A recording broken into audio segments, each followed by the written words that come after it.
Gloire à Dieu. Alléluia. Merci Seigneur. Seigneur, merci. Nous voici devant toi, mon Dieu.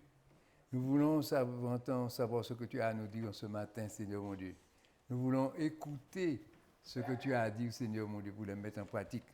Et ne pas retourner en arrière, mais aller de l'avant. Car nous voulons aller de l'avant. Nous voulons progresser dans la connaissance. Nous voulons connaître ta parole. Nous voulons agir, Seigneur, mon Dieu, selon ce que tu nous demandes. Car nous voulons être obéissants, Seigneur, mon Dieu. Car nous savons combien ça coûte, Seigneur, ceux qui n'obéissent pas, Seigneur, mon Dieu. Malheur à ceux qui n'obéissent pas. Mon Dieu, ce n'est pas ce que tu désires. Tu nous aimes. Tu nous aimes, Dieu, le Dieu d'amour qui nous aime et qui veut le bien pour nous, Seigneur, mon Dieu. Que nous soyons dans la joie, que nous ayons tout ce qu'il nous faut. Mon Dieu, merci. Merci de prendre soin de nous, de prendre soin, de veiller sur nous, Seigneur, mon Dieu. Merci pour les conseils que tu nous donnes, Seigneur, pour que nous puissions faire ce qui est bien, Seigneur, et nous rejeter le mal. Merci pour l'amour que tu as mis dans nos cœurs pour nous apprendre à aimer nos frères, aimer la famille, aimer, Seigneur mon Dieu, Seigneur, même nos ennemis, Seigneur mon Dieu, car nos ennemis ne sont pas considérés comme des mauvais, Seigneur mon Dieu, car nous savons combien l'ennemi veut nous essayer de nous diviser, mais nous voulons être unis les uns à les autres, Seigneur.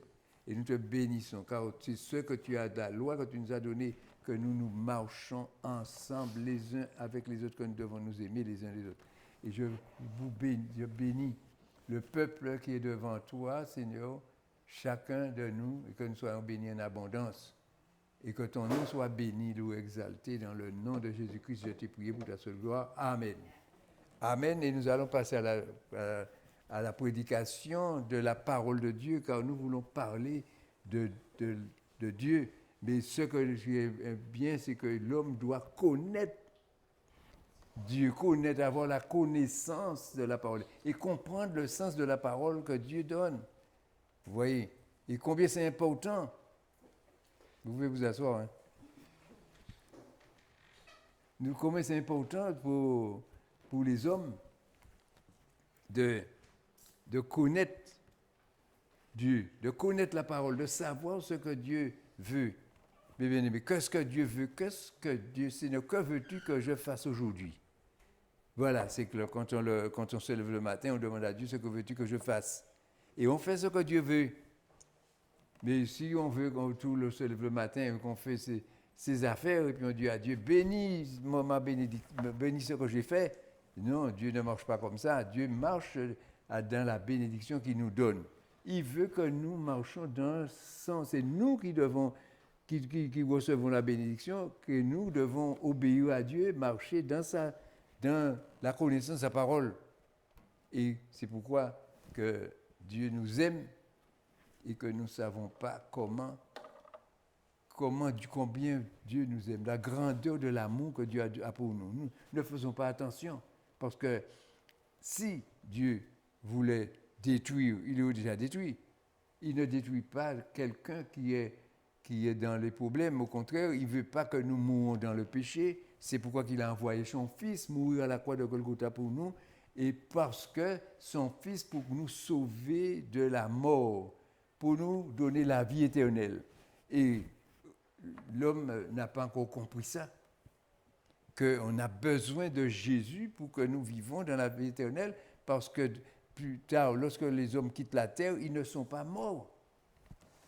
C'est que leurs corps sont restés sur la terre, mais eux, ils sont partis dans le ciel. Et quand on arrive là-haut, il y a la maison de Dieu et il y a l'enfer,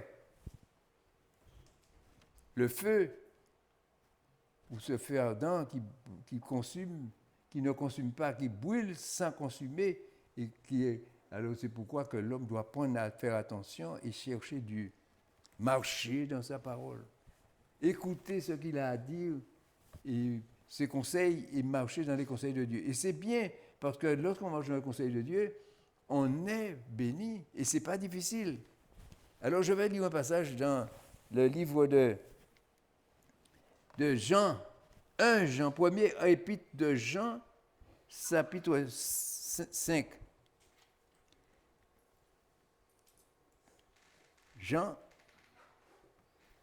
première épître de Jean, chapitre 5, verset 1, qui nous dit « Quiconque croit que Jésus est le Christ est né de Dieu. Et quiconque aime celui qui l'a engendré aime aussi celui qui est né de lui. » Oui, déjà, nous parlons déjà de l'amour qui doit exister dans le cœur de l'homme. Ce n'est pas l'amour que les hommes ont comme... L'amour de l'homme, ça ne dure pas.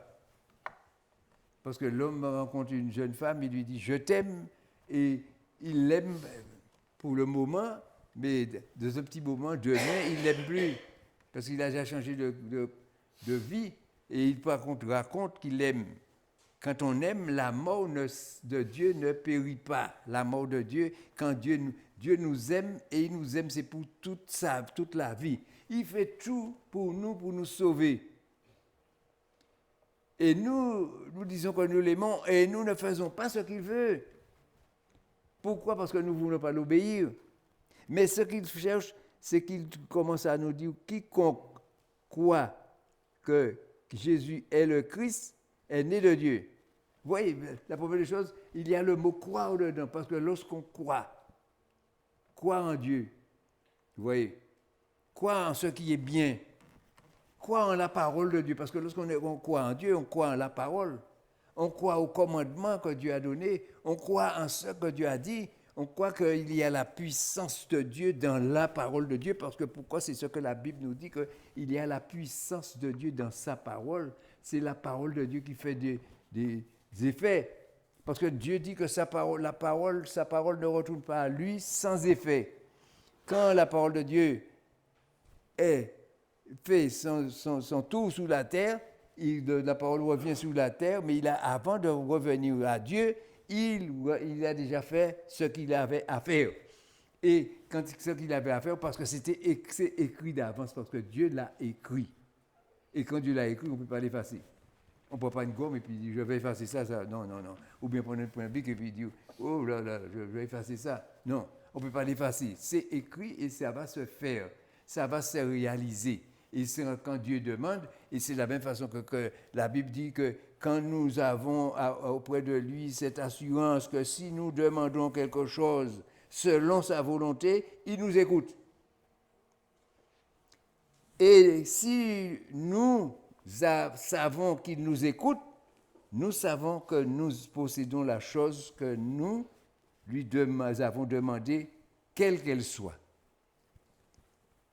Parce que pourquoi ? Parce que nous savons que Dieu n'est pas un menteur. Quand Dieu t'a dit, je te donnerai quelque chose, il te dit, il te donne, et il te le donne. Mais il y a un mais, mais si tu es obéissant, si tu écoutes Dieu, si tu marches dans sa parole, si tu mets en pratique sa parole, parce qu'on ne dit pas qu'on aime Dieu si on ne fait pas la volonté de Dieu. Celui qui ne fait pas la volonté de Dieu n'aime pas Dieu. C'est ce que la parole de Dieu nous dit. Tu fais ta volonté, ta propre volonté, et tu te dis que tu aimes Dieu. Et Dieu te dit non, tu ne m'aimes pas parce que tu ne fais pas tu fais pas ce que je te demande. Tu fais ce que tu veux. Alors, vous voyez déjà, quiconque croit que Jésus est le Christ est né de Dieu. C'est-à-dire que tu as déjà un effet en toi, que tu es né de Dieu, que tu as une conviction que le Christ est le sauveur que Dieu a envoyé pour nous. Oui. Le sauveur qui est venu pour sauver les pécheurs que nous sommes. Et c'est ce qui est écrit dans la Bible, la parole de Dieu. Et c'est pourquoi que Dieu voudrait que nous connaissions, la connaissance de sa parole pour que nous puissions bien agir selon la parole de Dieu. Oui, il y a déjà la connaissance, croire en Jésus, et ensuite il y a l'amour qui se manifeste là. Et celui qui aime, et quiconque aime celui qui l'a engendré, qui veut dire c'est Dieu qui l'a engendré, on aime Dieu, doit l'aimer aussi le Fils. On doit aimer le Père, mais aimer aussi le Fils. Manifester son amour pour ceux qui nous font du bien, les bien-aimés. Aimer Dieu. Et aimer Dieu, mais aimer Dieu, ce n'est pas l'aimer sans aucune référence, parce qu'il faut faire un sacrifice. Lorsqu'on aime Dieu, on apprend à obéir à Dieu. Et si on obéit à Dieu, on fait un sacrifice parce qu'on sacrifie sa vie pour Dieu. Pourquoi? Parce qu'on donne sa vie à Dieu. Parce que lorsque l'homme vient à Christ, il dit « Je me repens de mon péché ». Quand il se repent, il commence par reconnaître qu'il a péché. Et il reconnaît que ce n'est pas bien et qu'il ne devait pas le faire. Et il reconnaît qu'il demande pardon et qu'il ne veut pas continuer dans la voie du péché. Vous voyez, il dit que je ne veux plus continuer dans cette voie-là. Je veux changer de vie. Parce que ce que Dieu veut, c'est que nous, les hommes, changeons de vie. Vous voyez, parce que vraiment, les choses deviennent de plus en plus difficiles sur la terre pour nous. Chaque jour, nous avons des choses qui sont dures à recevoir, parce que les hommes reçoivent vraiment sur la terre des choses difficiles, mal. Mais la Bible seule nous dit que celui qui est en Christ a tout pleinement en Jésus-Christ. Tu as besoin de rien, parce que tu as tout. Quand tu as besoin de quelque chose, tu le demandes à Dieu, Dieu te dit qu'il le fait. Et si tu as dit qu'il le fait, c'est parce qu'il le fait vraiment, c'est ce qu'il fait. Il le fait, mais il ne le fait pas pour tous les hommes, parce qu'il ne faut pas que nous croyions que c'est tous les hommes, tous les gens qui sont sur la terre qui vont recevoir. Celui qui va recevoir, c'est celui qui met la parole de Dieu en pratique, qui aime Dieu, qui met sa parole en pratique. Car l'amour de Dieu consiste à garder ses commandements. Et ça, c'est difficile. C'est difficile pour l'homme de garder les commandements de Dieu. Et pourtant, c'est ce que Dieu nous demande. Mettre la parole de Dieu en pratique. L'amour, car l'amour de Dieu consiste à garder ses commandements. Alors que si tu dis que tu aimes Dieu, tu mets ses commandements. La première chose que tu commences à faire, c'est mettre ses commandements en pratique. Parce qu'il faut obéir à Dieu. C'est ce que la Bible nous dit. Si tu obéis à Dieu, tu as tout pleinement en Dieu. Dieu fait tout pour toi. Tu lui demandes, il t'entend. Parce que là, tout à l'heure, nous avons lu que s'il écoute, quand tu appelles Dieu, tu parles à Dieu, si tu n'es pas chrétien, si tu es païen, si tu vis ta vie et puis tu ne t'occupes pas de Dieu et que tu pries Dieu, et que tu es méprisant à la parole de Dieu, et que tu attends, tu pries Dieu pour lui demander de t'aider ou de faire quelque chose pour toi, il ne t'écoutera pas parce qu'il ne t'écoutera pas et toi tu croiras qu'il a écouté, mais ta prière est restée dans le plafond, il n'est pas monté plus haut que là. Et Dieu n'a bouché ses oreilles pour ne pas entendre ce que toi tu dis. Et comment ta bénédiction va faire pour arriver? Ta bénédiction n'arrivera jamais. Ta bénédiction arrivera à condition que tu es obéissant à la parole de Dieu. Bien-aimé, celui qui obéit à Dieu reçoit de Dieu. Mais celui qui n'est pas obéissant, il ne reçoit rien de Dieu.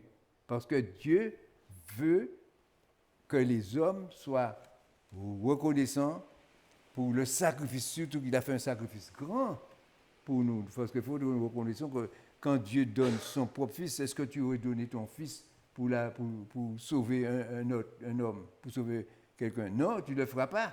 Tu diras non, on va chercher toutes sortes de médecins, toutes sortes de la santé pour pouvoir sauver l'homme, mais on ne donnera pas son enfant en sacrifice pour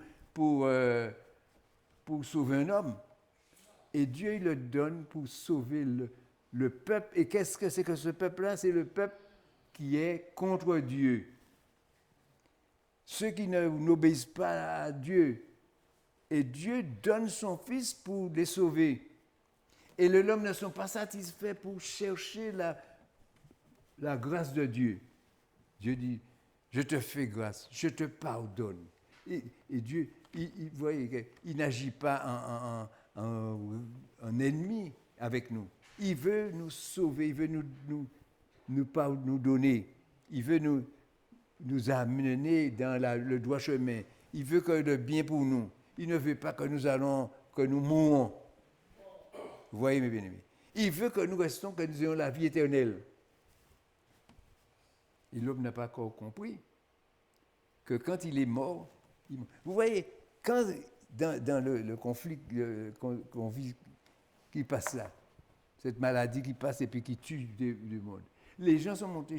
J'ai vu dans la radio, c'est pas la première fois que j'ai entendu ça. La dame est montée, une dame est montée, elle est montée. Parce que pourquoi? Elle a quitté son corps. Elle a quitté, ouais, elle n'était pas morte. Parce que le corps, c'est de la poussière. C'est avec la poussière que Dieu a fait le corps. Et la femme, elle est montée là-haut. Et quand elle est arrivée, il y a l'ange de Dieu qui est venu lui dire, redescends. Vous voyez, elle qui croyait qu'elle était morte, elle a entendu que l'ange lui a dit redescends. Et elle est redescendue dans son corps. Ce qui veut dire que quand tu as quitté ton corps, c'est ton âme qui s'en va vers Dieu. Vers Dieu, et quand il arrive devant Dieu, il y a un jugement. Il y a un lieu pour toi qui est obéissant à Dieu, et il y a un lieu pour toi qui n'obéit pas.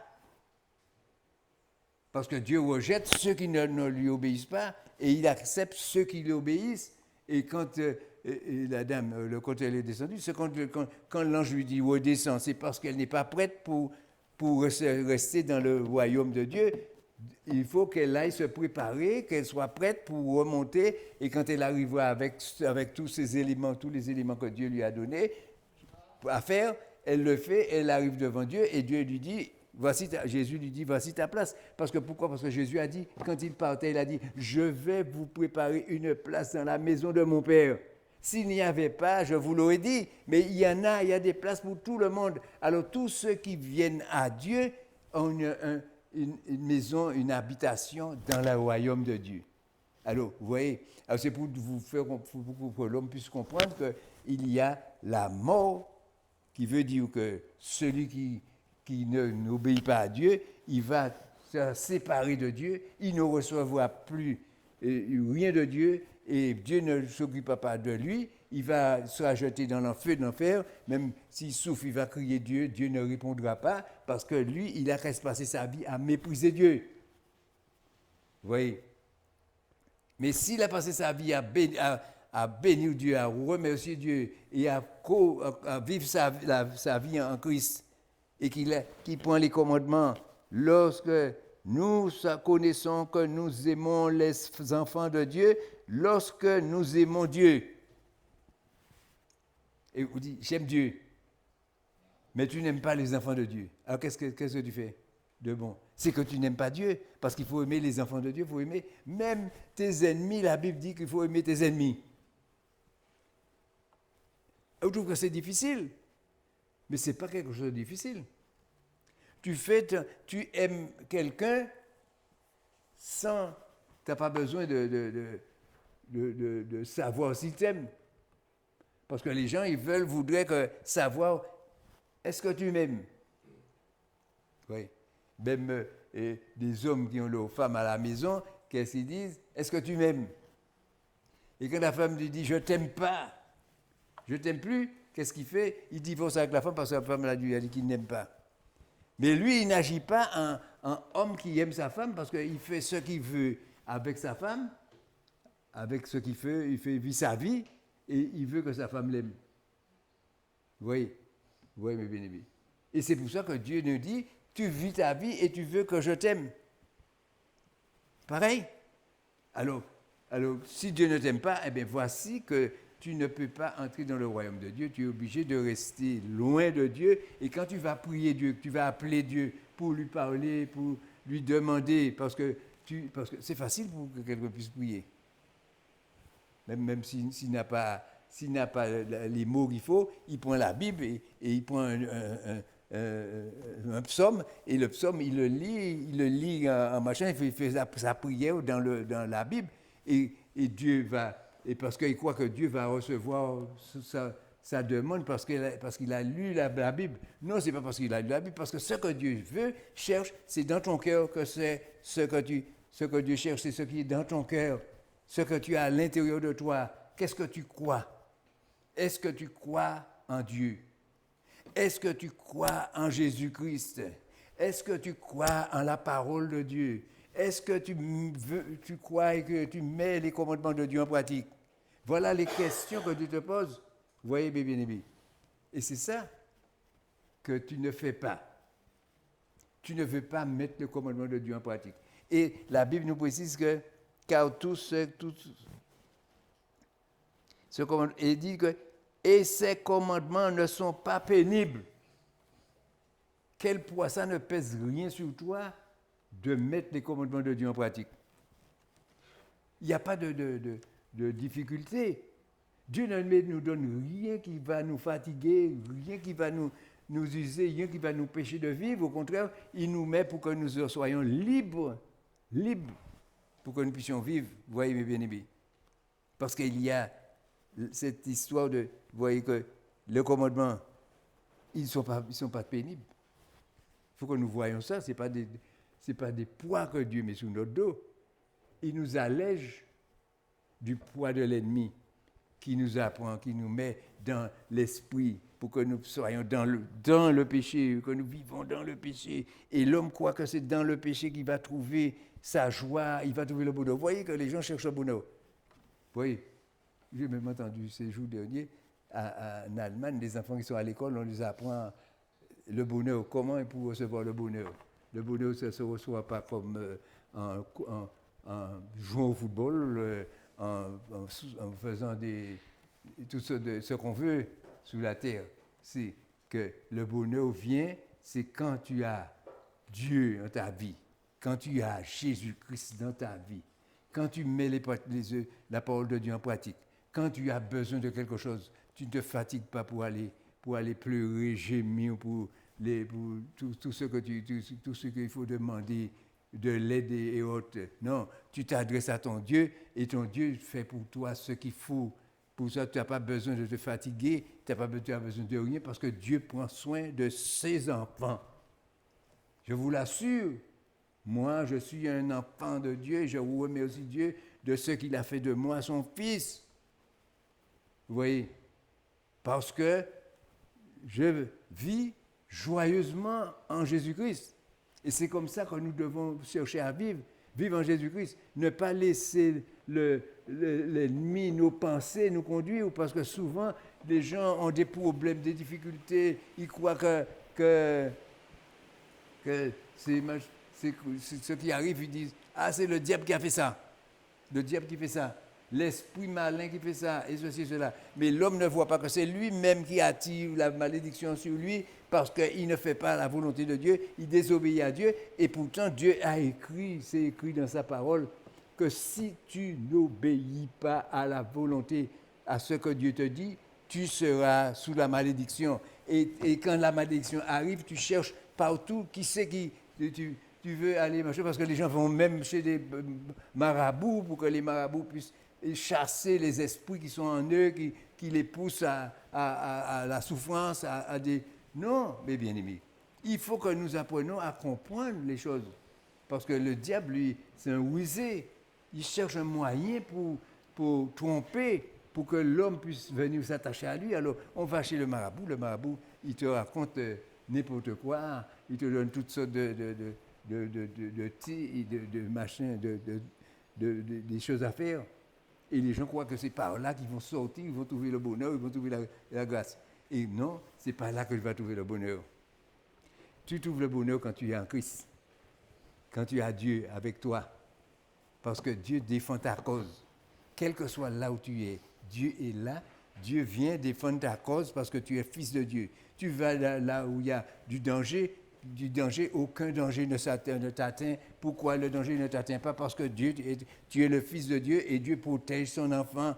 Il garde celui. Il y a des anges qui sont là autour de toi pour te protéger là où tu vas. Dieu a mis des gardes pour garder comment tu es. Parce que tu es l'homme parce que, vous voyez, tu crois que Jésus est le Fils de Dieu. quiconque croit que Jésus est le Christ est né de Dieu. Parce que s'il croit que c'est lui qui vient de Dieu, s'il est le Christ, c'est qu'il vient de Dieu, c'est lui qui devait venir, et il est venu. Parce que vous voyez, jusqu'à aujourd'hui, les Juifs n'ont pas cru à la venue de Jésus, ils croient que Jésus va venir. Vous voyez, ils n'ont jamais cru que c'est Jésus qui est le Christ. Il y en a très peu qui croient que Jésus est le Christ. Il y en a jusqu'à présent, il y a des religions qui sont là, et ils attendent le Messie. Ils attendent le Messie parce qu'il n'est pas encore venu. Pour eux, Jésus, ce n'est pas le Messie. Mais ils n'ont pas compris, vous voyez, ils n'ont pas compris la parole de Dieu, ce que Dieu leur a donné. Vous voyez. Alors, vous voyez, il faut être né. Il faut être né de Dieu. C'est pourquoi quand Jésus a dit à Nicodème, il faut naître de nouveau. Naître de nouveau parce que si tu restes dans ton ancienne vie, avec les pensées de ton ancienne vie, tu n'arriveras jamais à faire quelque chose de bon. Parce que ton ancienne vie va te détruire. Alors, il faut que tu abandonnes et que tu acceptes la vie que Dieu te donne. Et Dieu te donne une vie de liberté, une vie de joie, une vie de paix, de bonheur. Le bonheur que tout le monde cherche, tu veux chercher le bonheur.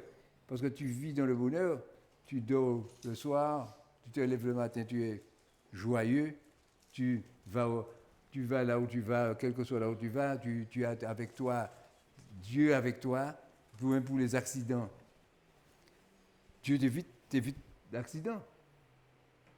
Vous voyez, quand on parle d'accident, je me souviens une fois, avec mon épouse, je l'avais emmenée à Chelcher, mais dans une voiture aménagée pour le tracteur qui est là, comment on appelle ça? Le fauteuil roulant qui est là. Alors, c'est une voiture aménagée. Et quand on est allé, et au retour, nous étions en train de rouler. Justement, j'étais en train avec la dame, la personne qui conduisait la voiture, en train de parler de la parole de Dieu avec elle. On était en train de parler de la parole de Dieu. Et tout d'un coup, on voit une voiture qui arrive. La voiture arrive à gauche. Et nous allons dans le sens inverse. Et voilà la voiture qui arrive. Et la voiture arrive sur nous. Je vois la voiture qui arrive sur nous. Mais la dame ne sait pas ce qu'il faut faire. Même si elle allait tomber dans le canal. Alors, elle ne voulait pas abîmer sa voiture. Alors, elle a réfléchi, qu'est-ce que je fais? Et puis, quand j'ai vu que la voiture arrivait dessus, j'ai dit un seul mot. Un mot que j'ai dit. Ce mot-là, j'ai dit, mon Dieu. Je n'ai pas dit plus, mon Dieu. Et quand j'ai dit mon Dieu, la voiture, le monsieur a pris sa voiture, il est retourné à droite. Il est retourné à droite, il était à 50 cm de notre voiture, à 50 cm. Il a tourné la voiture à droite, et puis après, il a avancé un petit peu, et puis il a demandé pardon, et excusez-moi parce que je ne voyais pas le soleil, mais m'empêchait de voir, parce qu'il y avait du soleil dans sa vitre, et qu'il m'empêchait de voir la route. Il ne savait pas s'il était à droite ou à gauche. Il était sur la route, et il occupait les deux machins. Alors vous voyez, le seul mot que j'ai dit, bon, mon Dieu, je n'ai pas dit plus. Je n'ai pas dit mon Dieu sauve-nous ou quoi que ce soit, je n'avais pas le temps de dire ça, et le monsieur s'est rabattu à droite. J'ai appelé Dieu. Ah, c'est pour dire que Dieu entend. Quand j'ai crié Dieu, mais aussi mon Dieu, et quand il a fait ça, j'ai dit mais aussi mon Dieu, parce que tu as entendu, que je t'ai appelé, j'étais dans le problème, et on ne pouvait pas trouver de solution, eh bien, le seul mot que j'ai dit, c'est mon Dieu. Eh bien, voilà la voiture a rabattu à droite, et le monsieur s'est ralenti, excusez-moi, parce qu'il mettait sa main sur sa tête, et puis il essayait de suivre la route, et puis il y avait le soleil qui entrait dans sa cabine, et qu'il ne voyait pas là où il était. Et il allait directement venir sur nous. Alors, il y avait une grosse voiture aussi, il avait un gros 4x4. Alors, eh bien, voilà, ça a été épargné. Pourquoi? Parce qu'il fallait faire intervenir Dieu là-dedans. Alors, c'est ce que j'ai appris. C'est pourquoi je vous dis que Dieu parle, Dieu écoute, Dieu entend, Et Dieu fait pour nous ce que nous demandons. Mais bien aimés, vous voyez, quand la Bible, nous avons lu là tout à l'heure, nous avons auprès de lui cette assurance que si nous demandons quelque chose selon la volonté de Dieu, il nous écoute. Il nous écoute. Et s'il nous écoute, il nous entend.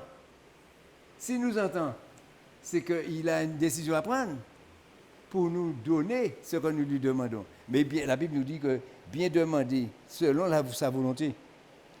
Si c'est une convoitise, Dieu ne te deviendra pas dans ta convoitise. Mais si tu demandes quelque chose qui est nécessaire, utile, que tu as besoin pour toi, eh bien Dieu te donne ce que tu as demandé. Il le fait pour toi parce qu'il l'a dit. Et il l'a dit, il te donne tout ce que tu as besoin. Et c'est pourquoi que l'homme qui obéit à Dieu, il a confiance en Dieu parce qu'il sait que quand il a demandé à Dieu, il a ce qu'il a demandé à Dieu. Et il se fait confiance parce qu'il faut croire en ça. Il faut croire aussi que quand tu as demandé à Dieu quelque chose, Dieu va te le donner. Mais il ne faut pas douter. Parce que le doute empêche à la bénédiction d'arriver à toi. La bénédiction va aller en chemin, il va faire toutes sortes de routes, il va passer dans toutes les communes, il ne va pas arriver chez toi parce que tu doutes. Tu vois, c'est à partir du moment où tu crois que tu vois que Dieu arrive. C'est pourquoi que Dieu veut que tu aies une pleine confiance en lui. Et il veut que tu sois sincère, que tu sois fidèle, que tu sois obéissant. Et c'est ce que Dieu veut. Il demande ceci. Alors, vous voyez, il parle d'amour. L'amour, mes bien-aimés, aimer Dieu. Mais il faut aimer Dieu. Et quand Dieu nous dit de l'aimer, il ne nous dit pas d'aimer Dieu seulement. Il nous demande, quand tu aimes Dieu, tu aimes ce qui lui appartient. Tu aimes Jésus parce que Jésus, c'est le Fils de Dieu. Et tu aimes les prochains parce que les prochains, c'est la créature de Dieu. C'est Dieu qui a créé les hommes. Et tu ne peux pas haïr personne parce qu'il te dit que si tu dis que tu es ton frère et que tu dis que tu aimes Dieu et tu es ton frère, tu n'aimes pas Dieu parce que tu es un menteur.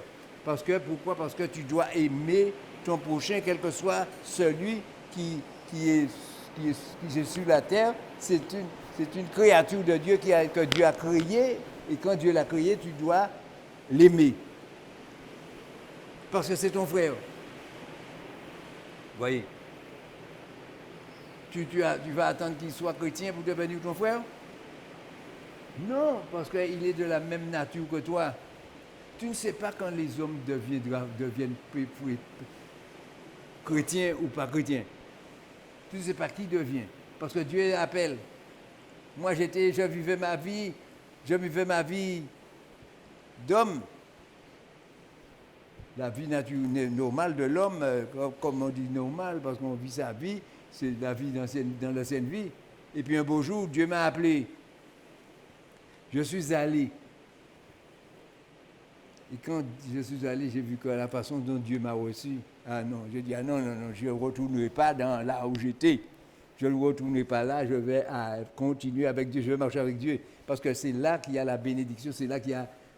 Oui, tous les problèmes que j'avais, toutes les maladies que j'avais, toutes les souffrances, tout ce que j'avais et tout ce que j'avais, Dieu a effacé tout ça.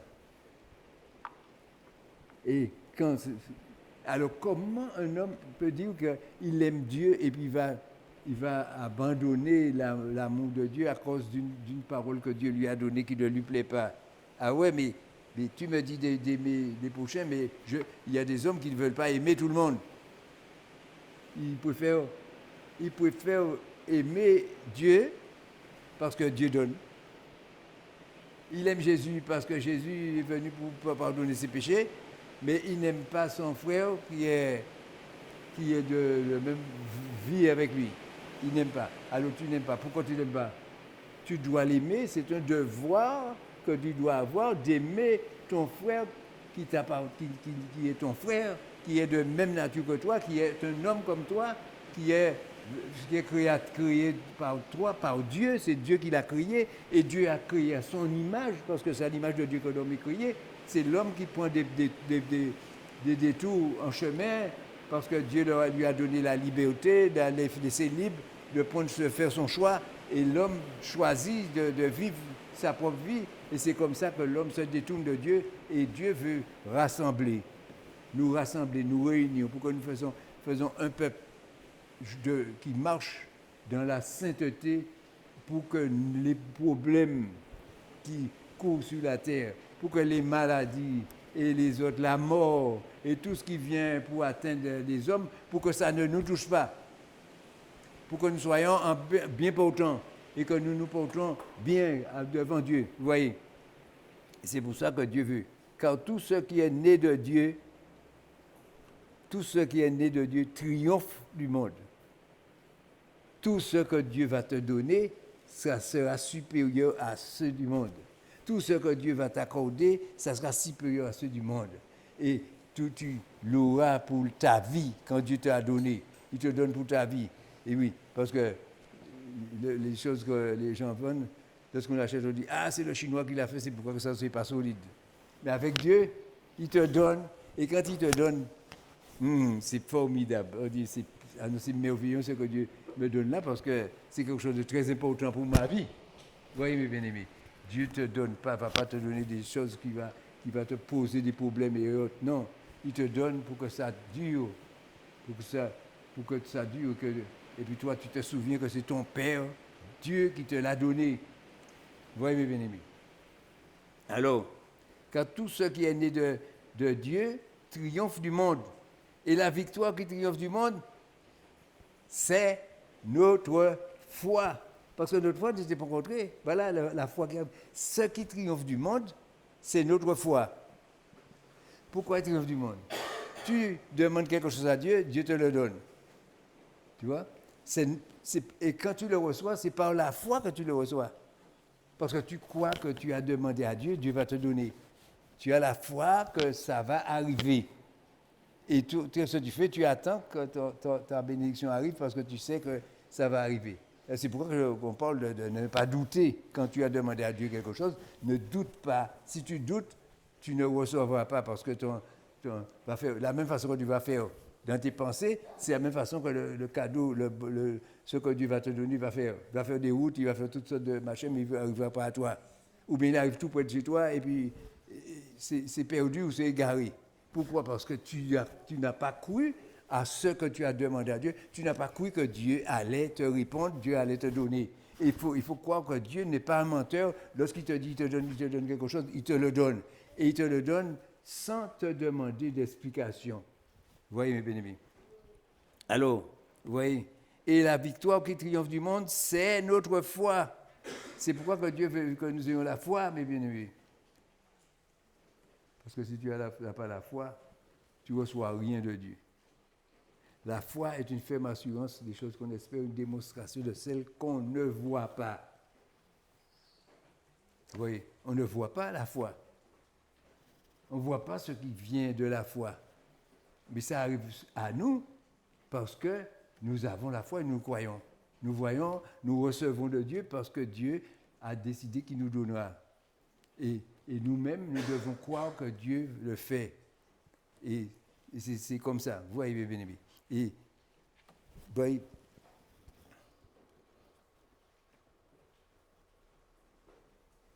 on va prendre le chapitre 8 de Romains. Chapitre 8. Romains, chapitre 8, verset 1.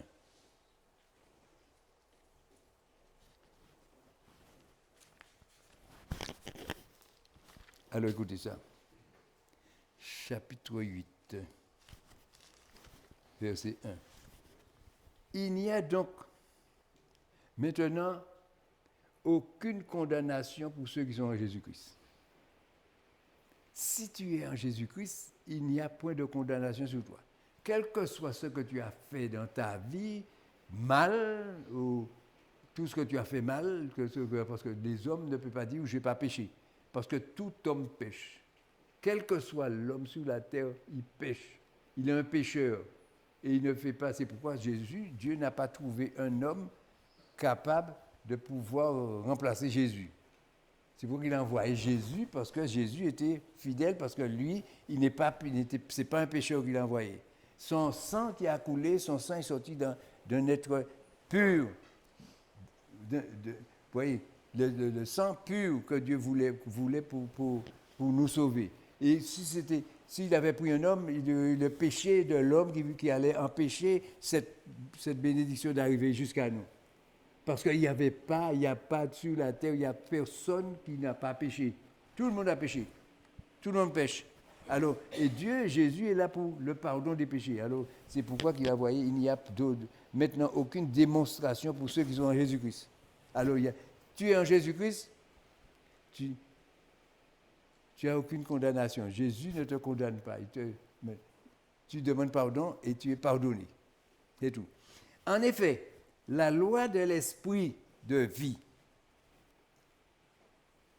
en Jésus-Christ m'a affranchi de la loi du péché et de la mort. Vous voyez, mes bien-aimés, on voit déjà qu'il y a deux sortes de péchés, de loi. Il y a la loi de la vie qui est en Jésus-Christ et la loi de la mort, mes bien-aimés, qui est dans la loi qui a été écrite pour que les hommes soient châtiés, punis. Mais la loi de la vie, mes bien-aimés, nous donne la possibilité d'être délivrés de nos péchés. Nous demandons pardon et nous n'avons plus aucune condamnation. Dieu ne nous demandera plus nous dira rien de ces choses-là. Vous voyez, mes bien-aimés. Et en effet, la loi de l'esprit de vie. Vous voyez, la loi de l'esprit de vie en Jésus-Christ. Vous voyez qu'il y a une loi de l'esprit de vie en Jésus-Christ. M'a affranchi de la loi du péché et de la mort. Alors, tu n'es plus esclave de la loi. C'est pourquoi que la Bible nous dit de ne pas chercher, de rien chercher dans la loi. Nous cherchons tout en Jésus-Christ. Tout ce que nous avons, c'est en Jésus-Christ. Et tout ce que nous cherchons en Jésus-Christ, c'est à notre intérieur que c'est. Ce n'est pas sur nos cheveux, ce n'est pas sur notre visage, ce n'est pas sur notre sourire, ce n'est pas sur notre main, ce n'est pas sur notre pied, mais c'est dans notre cœur, à l'intérieur de nous, que cela se trouve. Et quand nous avons ça, mes bien-aimés, quand tu vas passer dans la rue, on va dire que c'est comme j'ai entendu hier, il y avait un pasteur qui prêchait, il est prêché sur la radio, à la télé, j'ai écouté, il disait qu'il était en prison, comme il a fait de la prison, et quand il est arrivé à l'église, les gens le disaient, voici le vagabond, le voyou. On l'appelait le voyou dans l'église. Il disait ça hier, qu'on dit, voici le voyou. Pourquoi? Parce que le voyou était en prison. Alors tous les gens disent le voyou, mais il s'est repenti. Dieu a fait de lui un serviteur de Dieu, et alors qu'il s'est repenti de ce qu'il a fait, mais est-ce que les hommes le voient comme ça? Les hommes ne le voient pas comme ça, les hommes voient que c'est un voyou, parce qu'il était voyou, elle est resté voyou tout le temps. Et non, et il est devenu un pasteur. Et voilà qu'il est là, il est en train de prêcher la parole de Dieu, alors qu'il était en prison à cause de ce qu'il a fait mal. Vous voyez, mes bien-aimés. Et c'est pour ça, en effet, la loi de l'esprit de vie, parce qu'en Jésus-Christ, il y a une loi. Alors, la loi de Jésus-Christ, c'est la bénédiction qui vient à l'homme, qui marche le pardon des péchés, parce que Jésus te demande pardon. Tu demandes pardon à Jésus-Christ, il te pardonne du péché que tu as fait, et tu n'as plus le problème d'aller devant la loi des sacrificateurs et souverains sacrificateurs qui te condamnent à mort. Vous voyez, bien aimé. Tandis que Jésus va te sauver par rapport à sa loi. Non, il sera vivant. Mais la loi des Juifs, c'était tu es mort. Oui. Et Jésus, il parle. Alors, il y a la loi de la vie. Car chose impossible à la loi, parce que la chair la rendait sans force. Parce que la chair, c'est cette histoire de chair. La chair, c'est un désastre pour les hommes, pour l'humanité. Un désastre. Parce que l'homme n'arrive pas à s'effacer de ce péché qui est le péché de la chair. Dieu a condamné le péché dans la chair en envoyant, à cause du péché, son propre Fils dans une chair semblable à une chair semblable à celle du péché. La même chair que nous, que Jésus avait. Et cela afin que la justice de la loi soit accomplie en nous qui marchons non selon la chair, mais selon l'esprit. Vous voyez, l'esprit, ce n'est pas à l'extérieur de nous qu'on nous allons le trouver. L'esprit, c'est à l'intérieur de nous qu'il est. Nous ne le voyons pas. Mais nous savons que l'Esprit de Dieu vit en nous parce que l'Esprit de Dieu nous parle, l'Esprit de Dieu nous dirige, l'Esprit de Dieu nous commande, l'Esprit de Dieu nous donne la façon de vivre, de vie et autres, et nous l'écoutons. Mais si le chrétien n'écoute pas quand l'Esprit de Dieu parle, Dieu ôte son esprit aussi. Oui. Vous pensez au roi Saül, qui n'obéissait pas au prophète, il faisait ce qu'il voulait, et il a perdu, Dieu a ôté son esprit. Il a pris son esprit malin qui est venu en lui, jusqu'à ce qu'il est allé se faire tuer dans une guerre avec son fils. Pourquoi? Parce qu'il n'obéissait pas. Parce que lorsque vous avez un roi, lorsqu'il est roi, il fait comme il veut. Et on ne peut rien lui demander. Vous voyez, mes bien-aimés. On ne peut rien faire avec lui parce qu'il fait ce qu'il veut. Alors le Fils, dans une chair semblable à celle du péché, Jésus, est venu comme nous, représentant, fait avec la poussière, et ensuite avoir en lui la même chair que nous, et puis vivre cette vie pour mourir pour le péché des hommes. Et c'est par cette mort que nous sommes sauvés. C'est pourquoi que le baptême nous conduit à la mort aussi. Non, un petit tour sous la mort, pas sous ce passage-là, dans le chapitre 6. Je vais passer un petit moment dessus, parce que je vois que l'heure passe, il faut que nous puissions... Mais il y a tellement de bonnes choses à dire. On ne peut pas s'arrêter comme ça sans que nous ne passions pas faire du tout. Ignorez-vous que nous tous qui avons été baptisés en Christ, en Jésus-Christ, c'est en sa mort que nous avons été baptisés. Comment ça fait la mort de Jésus-Christ qui arrive dans notre baptême? Vous voyez? C'est pour voir comment le baptême, c'est quelque chose d'important, parce qu'il y a beaucoup de gens qui ne se pressent pas pour le baptême. Mais s'il y a une chose que le chrétien doit faire en premier, c'est demander pardon à Dieu, se faire baptiser pour le pardon de ses péchés, parce que c'est ce que Pierre a prêché. Faites-vous baptiser pour le pardon de vos péchés et vous recevrez le don du Saint-Esprit. L'homme qui n'a pas l'Esprit de Dieu, il ne peut pas être un chrétien.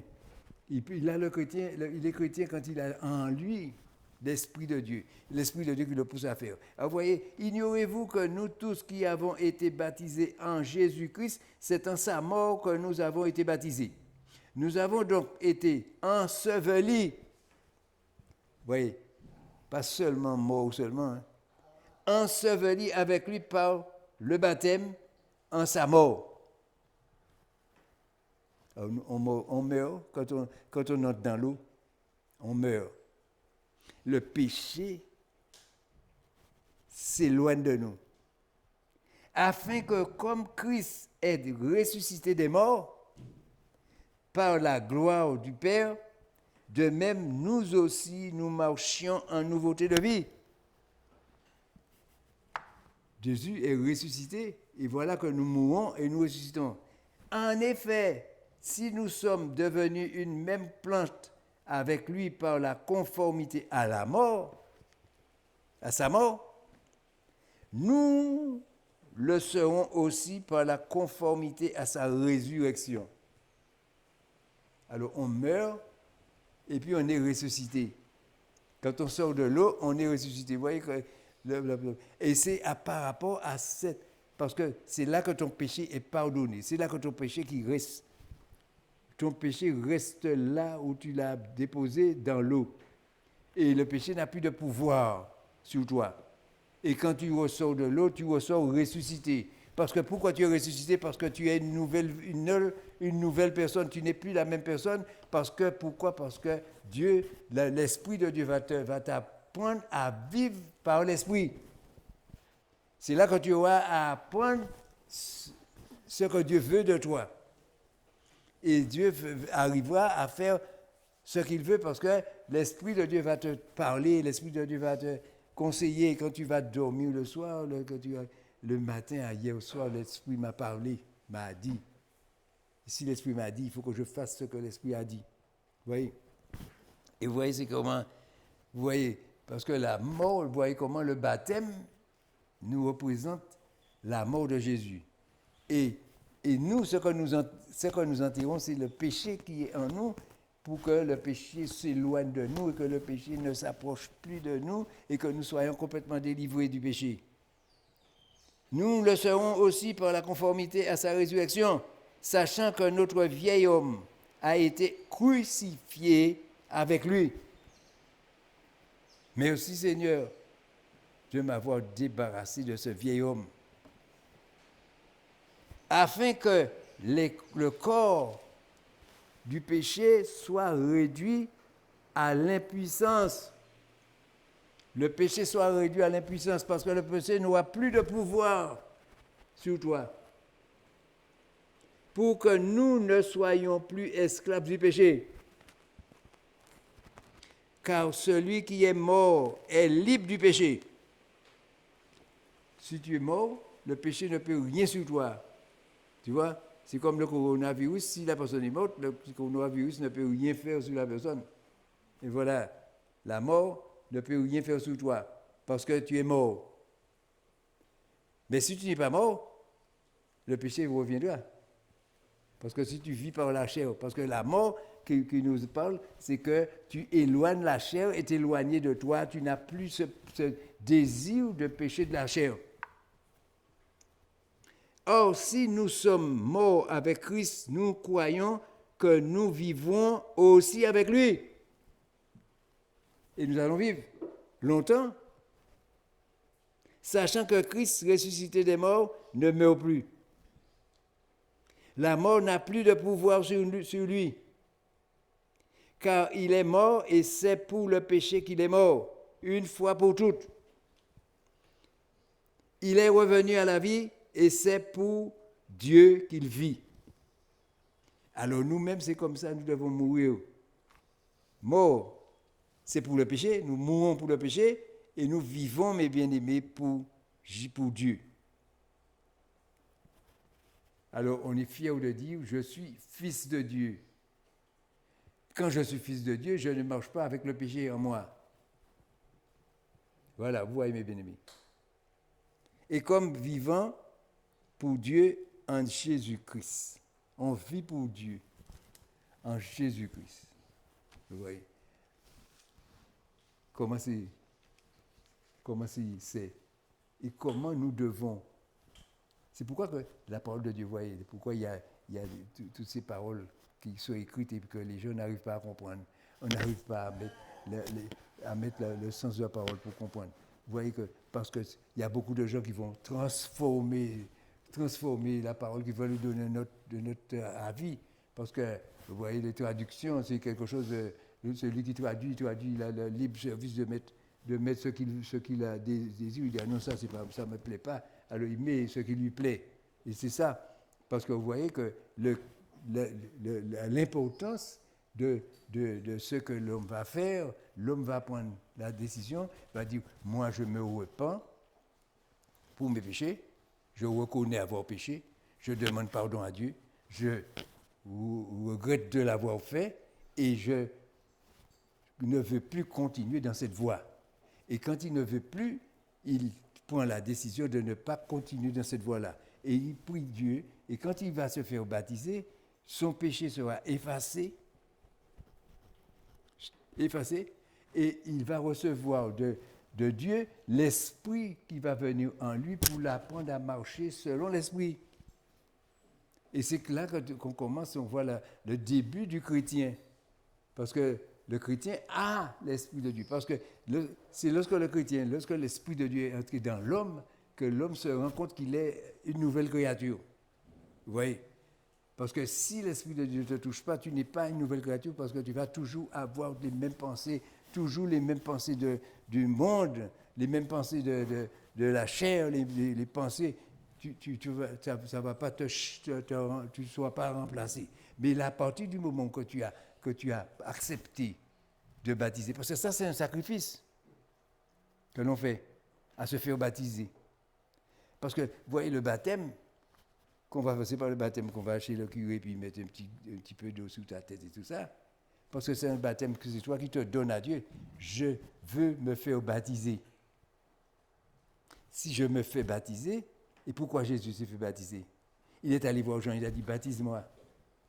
Et Jean ne voulait pas parce que je dis, ah non, c'est toi qui devais me baptiser. Au contraire, c'est moi, c'est toi qui devais me baptiser, tu me dis de baptiser. Jésus a dit, pour que nous fassions la chose avec justice. Ce que nous faisons, le faisons avec justice. Tu es le serviteur qui est établi par Dieu pour baptiser tout le monde. Et moi, je viens devant toi aujourd'hui, tu me baptises. Sans faire de machin. Alors Jésus, c'est pas Jésus. Jésus n'allait pas prendre le travail de Paul, de Jean, et dire je veux me faire baptiser. Je veux me faire baptiser. Ou bien je suis venu pour te baptiser. Non. C'était le travail de Jean, il a donné à Jean le faire. Et Jean a vu, quand il est sorti de l'eau, Jean a vu l'Esprit descendre sur lui comme une colombe. Il voyait que c'était une colombe qui descendait sur lui. Il a vu Jésus, une colombe. Est-ce que nous ne pouvons pas avoir aussi notre colombe qui tombe sur nous quand nous sortons du baptême? Vous voyez, quand nous sortons du baptême, nous avons l'Esprit qui descend sur nous. Et nous sommes revêtus de l'Esprit de Dieu. Et c'est pourquoi que le baptême transforme l'homme. Lorsque on a fait transforme l'homme dans sa vie, et on voit comment l'homme est transformé parce qu'il a obéi au commandement, parce que ça fait partie du commandement de Dieu. Parce que Dieu demande à l'homme de se faire baptiser. Vous voyez, à un certain moment, Paul parlait et Pierre parlait pour une personne qui était chez lui. Et il disait, attends, non, là j'arrive, puis tu crois qu'il parle encore. Hein? Attends, je vais chercher ça. C'est Jean combien encore? Il doit être là. Jean 5. Jean 5. Ils ont dit c'est ça. Hein? Je dis Jean 5, mais c'est pas oublié ça, non?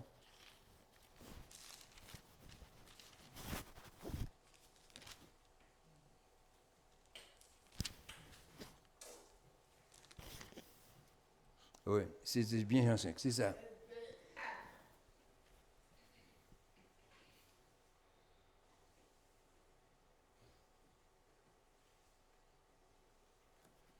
Combien là? 6. C'est pas 6, c'est 5.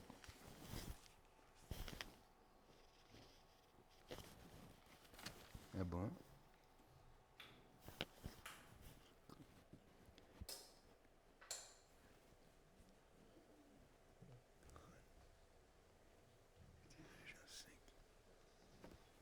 Jean 5? Non, je ne dis pas. C'est pas ce que je cherche.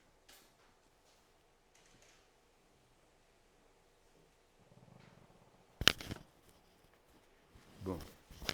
Mais en tout cas, je ne me souviens pas. Je me suis égaré de passage. Je n'ai pas vu. Baptême. Foi de l'esprit. Bon.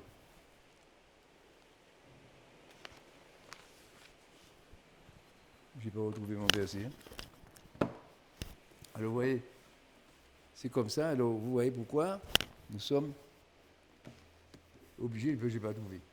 Je ne me souviens pas. Ça commence à s'effacer un petit peu. C'est ça. Non, parce que j'ai voulu parler de ça, parce que vous voyez que, parce que Pierre avait parlé, et quand il a fini de parler, ces gens ont été baptisés du Saint-Esprit. Et quand ils ont été baptisés du Saint-Esprit, ils ont commencé à parler en langue. Et Pierre disait, qu'est-ce qui empêche nous puissions baptiser ces gens-là? Parce qu'ils ont reçu l'Esprit de Dieu.